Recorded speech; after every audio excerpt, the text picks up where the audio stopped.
नमस्कार, देशोन्नतीमध्ये मी ऐश्वर्या शिंदे आपलं स्वागत करते। बघूया प्रदेशच्या आजच्या टॉप 10 बातम्या। उद्धव ठाकरे यांचे निकटवर्तीय, अत्यंत विश्वासू आणि त्यांचे स्वीय सहाय्यक मिलिंद नार्वेकर हे शिंदे गटात किंवा भाजपात जाणार असल्याच्या चर्चांना जोर आलाय। मिळालेल्या माहितीनुसार नार्वेकरांनी ठाकरेंची साथ सोडावी याकरता भाजपाकडून रणनीती आखली जात आहे। ठाकरे गट पूर्णपणे पोखरून काढण्यासाठी नार्वेकर हे अत्यंत जालीम उपाय असल्याचं म्हटलं जातं। नार्वेकरांनी ठाकरे गटाची साथ सोडल्यास उद्धव ठाकरेंसाठी तो सर्वात मोठा धक्का असू शकेल। त्यामुळे नार्वेकरांना आपल्या बाजूने घेण्याकरिता भाजपाकडून प्रयत्न सुरू आहेत।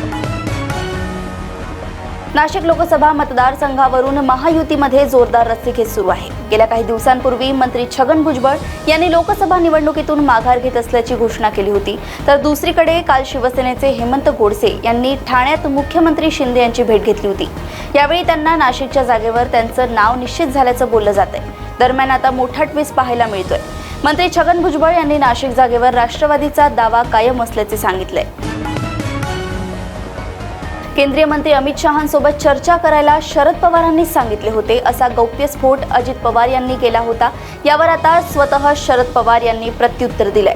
भाजपसोबत जाण्यासाठी चर्चा हजार वेळी झाली असेल। राजकारणात चर्चा होत असतात, वेगवेगळ्या निर्णयावर होत असतात, वेगवेगळ्या धोरणांवर होत असतात।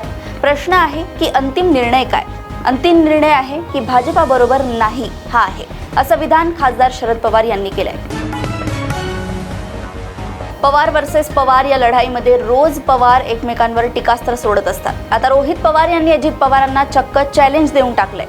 जिल्हा परिषदेच्या निवडणुकीत अजित पवारांनी मला AB फॉर्म दिला होता, पण मी अपक्ष लढणार नव्हतो। यात 50% खरे आणि 50% खोटी माहिती आहे। मात्र काही दिवसात अजित पवार 100% खोटं बोलतील। अजित पवार आणि सुनील शेळके यांना चॅलेंज देतो, त्यांनी स्वतः पत्रकार परिषद घ्यावी, मीही पत्रकार परिषदेला उभे राहून समोरासमोर काय ते होऊन जाऊ द्या, असं चॅलेंज रोहित पवार यांनी अजित पवार यांना दिलंय। लोकसभा निवडणुकीत छत्रपती संभाजीनगरमधून महायुतीकडून आपल्याला उमेदवारी मिळेल असा विश्वास मराठा आरक्षणासाठी कायदेशीर लढा देणाऱ्या विनोद पाटील यांनी व्यक्त केलाय।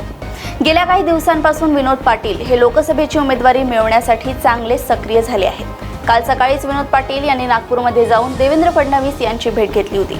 त्यानंतर विनोद पाटील यांनी आपण कोणत्याही परिस्थितीत निवडणुकीच्या रिंगणात उतरणारच असे स्पष्ट म्हटले होते।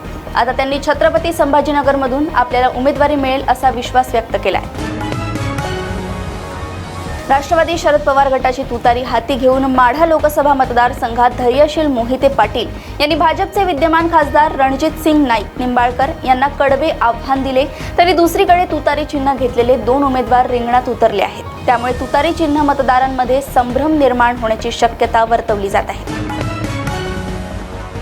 उमेदवारी अर्ज भरण्यास सुरुवात होण्यास अवघे 4 दिवस उरले आहेत, तरी ठाणे लोकसभा मतदारसंघात उमेदवाराच्या नावाची घोषणा झाली नाही। शिंदे गटाकडे ही जागा येणार आहे हे निश्चित झाले आहे, पण भाजप प्रणित नावावर फुली मारत 100% शिवसेनेचाच उमेदवार निवडणूक रिंगणात पाठवण्यावर शिंदे गट ठाम आहे। शिवसेनेच्या बालेकिल्ल्यात शिवसेनेचे विभागलेले 2 मावळे एकमेकांसमोर उभे राहणार असल्याने निवडणूक अधिक रंगतदार होणार आहे। राज्याचे उपमुख्यमंत्री अजित पवार यांचे चिरंजीव पार्थ पवार यांना Y+ दर्जाची सुरक्षा देण्याचा निर्णय राज्य सरकारने घेतलाय। सुनेत्रा पवार यांच्या प्रचारासाठी पार्थ पवार बारामती लोकसभा मतदारसंघामध्ये प्रचार सभा घेत आहेत। कार्यकर्त्यांच्या भेटीगाठी घेऊन ते मतदारसंघातील नागरिकांसोबत संवाद साधत आहेत। पुणे पोलीस आयुक्तांनी निवडणुकीच्या काळात महत्त्वाच्या व्यक्तींची सुरक्षा काढली आहे, असे असताना राज्य शासनानेच उपमुख्यमंत्री अजित पवारांच्या चिरंजीवांना Y+ सुरक्षा दिल्याने चर्चा सुरू झाली आहे। राज्याच्या शालेय शिक्षण विभागातर्फे पवित्र संकेतस्थळामार्फत सुरू करण्यात आलेली शिक्षक भरती प्रक्रिया लोकसभा निवडणुकीच्या आचारसंहितेमुळे थांबली होती। मात्र आता निवडणूक आयोगाकडून शिक्षक भरती प्रक्रियेला परवानगी मिळाली असून पुन्हा भरती प्रक्रिया राबवली जाणार आहे। या संदर्भाचे पत्र शिक्षण आयुक्त कार्यालयास 19 एप्रिलला प्राप्त झाले आहे। त्यानुसार नियुक्ती प्राधिकारी यांना कार्यवाही करण्याबाबत निर्देश देण्यात आले आहेत, अशी माहिती शिक्षण आयुक्त सूरज मांढरे यांनी दिली आहे।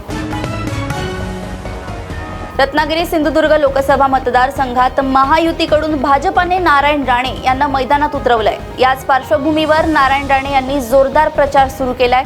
मात्र ठाकरे गटाचे आमदार वैभव नाईक यांनी नारायण राणेंवर गंभीर आरोप केलाय। भाजप पक्ष महाराष्ट्रात स्थानिक मराठी माणसाला डावलून गुजरात्यांना पुढे आणण्याचा प्रयत्न करत आहे, हे अनेक वेळा सिद्ध झाले आहे। सुरुवातीला व्यवसायात आणि आता राजकारणात देखील गुजराती लोकांचा शिरकाव भाजप करीत आहे असा आरोप वैभव नाईक यांनी केलाय. अशाच प्रदेशातील टॉप 10 बातम्या जाणून घेण्यासाठी बघत राहा देशोन्नती. आणि अजूनही तुम्ही आमच्या चॅनलला लाईक आणि सबस्क्राईब केलं नसेल तर लगेच लाईक आणि सबस्क्राईब करा आणि बघत राहा देशोन्नती. नमस्कार. ठळक घडामोडींसाठी देशोन्नती न्यूज चॅनलला सबस्क्राईब करा आणि बेल आयकॉन प्रेस करा.